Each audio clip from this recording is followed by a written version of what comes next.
4 PM news network में दोस्तों आपका स्वागत है। मैं हूं आपके साथ राशिद जहीर। चंद्रबाबू नायडू आपके कानों में पड़ चुका होगा कि वो लोकसभा के स्पीकर का पद मांग रहे हैं। आपको लगता होगा कि आखिरकार ऐसा क्यों है, क्यों जिद पर अड़े हुए हैं। हालांकि इसकी आधिकारिक पुष्टि तो मेरे पास नहीं है, लेकिन समाचार पत्रों में और टीवी चैनल्स पर और सोशल मीडिया पे सब जगह यही बात छाई हुई है कि चंद्रबाबू नायडू इस बात के लिए बजिद हैं कि उनको लोकसभा स्पीकर का पद चाहिए। सन 98 अटल बिहारी वाजपेयी के समय भी बाल योगी नाम के जो स्पीकर थे वो उन्हीं की पार्टी से थे। मैं ताज़ा खबर बताता हूँ आपको। आंध्र प्रदेश से एक देश के एक बहुत बड़े पत्रकार, उन्होंने खबर छापी अपने फेसबुक पेज पर। उन्होंने कहा कि आंध्र प्रदेश में ऑपरेशन लोटस शुरू होने लगा है। समझ रहे हैं आप? यानी कि वाईएसआर जो कांग्रेस है जगन मोहन रेड्डी की, उसके जो 4 सांसद जीत कर आए हैं उनको भारतीय जनता पार्टी तोड़ करके अपनी तरफ लेकर आ रही है। 18 या 16 इंडिपेंडेंट हैं, उनके ऊपर किस प्रकार से डोरे डाले जाएंगे और किस प्रकार से उनको जो है किसी पुराने मामले में डाला जाएगा, ये तो आने वाला वक्त बताएगा। लेकिन धीरे धीरे भारतीय जनता पार्टी 240 से 272 अपने भारतीय जनता पार्टी के कैंडिडेट कर ही रहेगी। वो नीतीश कुमार और चंद्रबाबू नायडू के ऊपर डिपेंड नहीं होगी, ये पहले मैं आपसे बता चुका हूँ। अब चूंकि मोदी जी शपथ लेने जा रहे हैं और उसके बाद फिर वही मामला शुरू हो जाएगा। हालांकि मैं आपसे अलग से खबर बताऊंगा। लालू प्रसाद यादव, भूपेंद्र सिंह हुड्डा, उनको एजेंसियों ने नोटिस भेजने शुरू भी कर दिए। लेकिन मैं अपनी खबर पर आता हूं। मैंने अखबारों में ढूंढने की कोशिश की, मुझे नहीं मिल पाई। सुमित्रा रॉय एक बहुत अच्छे पत्रकार हैं, अंग्रेजी के अखबार में काम करते हैं। इन्होंने लिखा है कि आंध्र में, यानी कि आंध्र प्रदेश में वाईएसआर कांग्रेस के 4 लोकसभा और 11 राज्यसभा सांसद जल्दी बीजेपी में शामिल हो सकते हैं। ये सूत्र क्या है, ये यही जानते हैं जो बड़ी बड़ी खोजी पत्रकारिता करते हैं। चंद्रबाबू को लोकसभा का स्पीकर पद इसीलिए चाहिए। 2019 में खुद बीजेपी तेलुगु देशम के 4 सांसद तोड़ चुकी है। सत्ता का कोई ईमान नहीं होता। इसी टीडीपी के 4 सांसद भारतीय जनता पार्टी पहले भी तोड़ चुकी है 2019 में। 2018 में जब जीएसएम, बाल योगी, मैं एक्चुअली थोड़ा नाम में कंफ्यूज हूँ, बाल योगी नाम ही था उनका, जब वो लोकसभा स्पीकर थे तो अटल बिहारी वाजपेयी की सरकार उन्हीं के समय गिर गई थी 1 वोट से।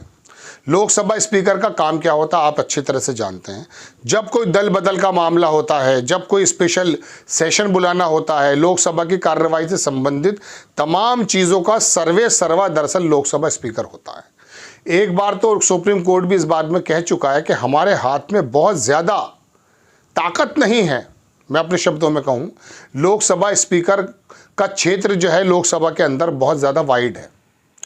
अगर भविष्य में टीडीपी जदयू के कुछ सांसदों को तोड़ा जाता है और जदयू के संस्थापक यानी कि नीतीश कुमार वगैरह ये लोग, हालांकि संस्थापक तो दूसरे हैं, या चंद्रबाबू नायडू और लोकसभा के लोकसभा स्पीकर के गुहार लगाते हैं, उस समय अगर भारतीय जनता पार्टी का लोकसभा स्पीकर होगा तो अंदाज़ा आप कर सकते हैं। महाराष्ट्र के नार्वेकर याद है, उसने जो ऊपर नीचे काम किया, सुप्रीम कोर्ट ने फिर टाइम दिया, फिर टाइम दिया, फिर टाइम दिया, और वो आखिरकार समय पूरा का पूरा बीतता जा रहा। शिंदे साहब महाराष्ट्र के सीएम बने हुए हैं। तो यही वजह है कि टीडीपी शायद जानती है इस बात को कि भविष्य में ये हमारे सांसदों को तोड़ सकते हैं। 4 सांसद 2019 में भी तोड़े गए। अब अगर ये सांसद जो हैं वाईएसआर के और तेलुगु देशम के राज्यसभा, देख रहे हैं आप, लिखा है राज्यसभा सांसद 11 सांसद जो हैं उनके 4 तो लोकसभा के और 11 राज्यसभा के वाईएसआर के अगर बीजेपी में शामिल हो जाएंगे तो इस बात को अंदाज़ा कीजिए कि वही कर्नाटक, वही मध्य प्रदेश, वही गोवा है ना, वही तमाम जो प्रदेश जहां पर भारतीय जनता पार्टी अपनी परफॉर्मेंस तोड़ने का दिखा चुकी है, जिसका आप में से एक वर्ग पे कोई फ़र्क नहीं पड़ता। आप लोग ये सोचते हैं कि मोदी जी जो भी काम कर रहे हैं, अमित शाह जो भी काम कर रहे हैं तोड़ फोड़ का, वो संविधान के खिलाफ तो ज़रूर है लेकिन राजधर्म के नज़दीक है, वो अच्छा काम कर रहे हैं। यही वजह है कि पहले कभी किसी तोड़फोड़ करने वाले को, एक सांसद विधायक को गद्दारी करने वाले को भी, मतलब पार्टी के लिए गद्दारी करने वाले को आप माफ़ नहीं करते थे। आप उसको दल बदलू पलटू और दुनिया भर की बातें कहते हैं, आज भी हैं, लेकिन आप ईजिली एक्सेप्ट कर लेते हैं।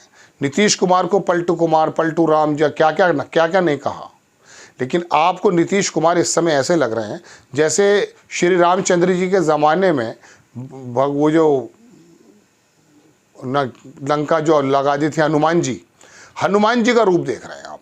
वजह उसकी क्या है कि वो बेसिकली भारतीय जनता पार्टी की सरकार को बनाने में सहायक है। अयोध्या में भारतीय जनता पार्टी का कैंडिडेट हार गया, सोशल मीडिया पर इतना हंगामा मचाया, अरे तुम तो राम के वीर। अरे यार ये मोदी जी राम थोड़ी ना है भाई, भारतीय जनता पार्टी अयोध्या की पार्टी थोड़ी ना है, राम जी की पार्टी थोड़ी ना है, राजनीतिक पार्टी है। सब तरह के व्यभिचारी इनमें भी हैं, दूसरी जगह भी हैं, बलात्कारी दुष्कर्म के आरोपी इनमें भी हैं, उनमें भी हैं। अब अगर मिसाल के तौर पे ये राम की पार्टी होती तो इस पार्टी के अंदर तो बहुत बड़े बड़े बलात्कारी और दुष्कर्मी आरोपी दोषी भी शामिल हैं। उसके बाद फिर क्या कहेंगे आप। लेकिन अयोध्या वासियों को इतनी गालियां बकी जा रही हैं कि जैसे उन्होंने पाकिस्तान के किसी कैंडिडेट को चुन लिया है। अरे चुना तो भारत के आदमी को है, भारत की ही संविधान के मुताबिक पार्टी है वो अखिलेश वाली, उसी के बंदे को चुना है। तो इसमें आपने गालियां बक रहे हैं, लोगों पे मुकदमे हो रहे हैं। अयोध्या वासियों को राम जी के जो वंशज हैं उनके वंशजों को गालियां बक रहे हैं, खुलेआम नमक हराम कहा जा रहा है। बहरहाल मैं अपनी बात पर आता हूं कि आंध्र प्रदेश के अंदर क्या ऑपरेशन लोटस शुरू होने वाला है। मैंने अखबारों की कटिंग ढूंढने की कोशिश की ताकि मैं ऑथेंटिक आपको बात बता पाऊं, लेकिन आपको मालूम है बहुत सारी खबरें सोशल मीडिया पे खोजी पत्रकार तब देते हैं 8 दिन बाद, 4 दिन बाद कोई समाचार पत्र छोटे से कॉलम में छाप देता है। और अगर छोटी छोटी सी बात विपक्ष की हो जाती है उसके आपको लिंक्स हज़ारों मिल जाएंगे, शोर मचा कर रख देंगे। गोदी मीडिया के एंकर उछल कर आपको खबरें सुनाएंगे, लेकिन इस तरह की खबरों को विराम दे दिया जाता। लेकिन चूंकि बड़े पत्रकार हैं, मुझे लगा ये आपको बताना चाहिए कि YSR और बाकी तमाम जगहों पर भी निगाह होगी, इसमें कोई दो राय थोड़ी ना है। बहुत सारे लोग ऐसे हैं जो आज भी अपने ईमान बेचने को तैयार बैठे हैं। खैर वो कोई गलत बात नहीं है अगर वो इंडिपेंडेंट है, लेकिन चलिए इंडिपेंडेंट तो शामिल हो जाएगा।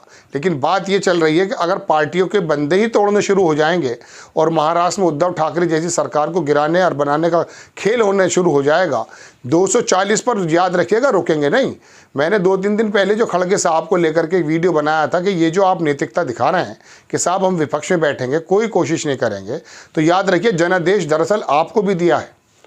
मोदी जी के खिलाफ ज़्यादा वोट दिया, इंडिपेंडेंट हो या मोदी जी के गठबंधन में रहने वाले नीतीश कुमार हों, ये तमाम लोग गठबंधन के लोग हैं, पुराने लोग हैं, जो भारतीय जनता पार्टी की जो मैं क्या समझता हूँ सिद्धांत पर जो है खरे नहीं उतरते हैं, ना उसको मानते हैं, ना उसकी आइडियोलॉजी को मानते हैं।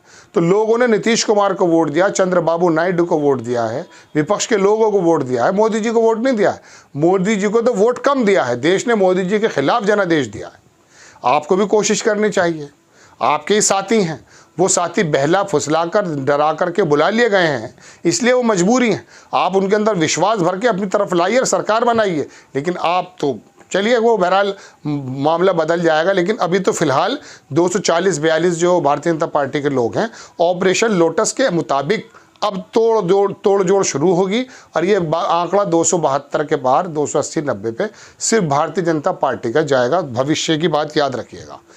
आपको खबर कैसी लगी अपनी राय कमेंट्स बॉक्स में ज़रूर दीजिए। चैनल को सब्सक्राइब कीजिए, शेयर कीजिए। नेक्स्ट टाइम मैं किसी खबर के साथ हाजिर होता हूँ। जय हिंद।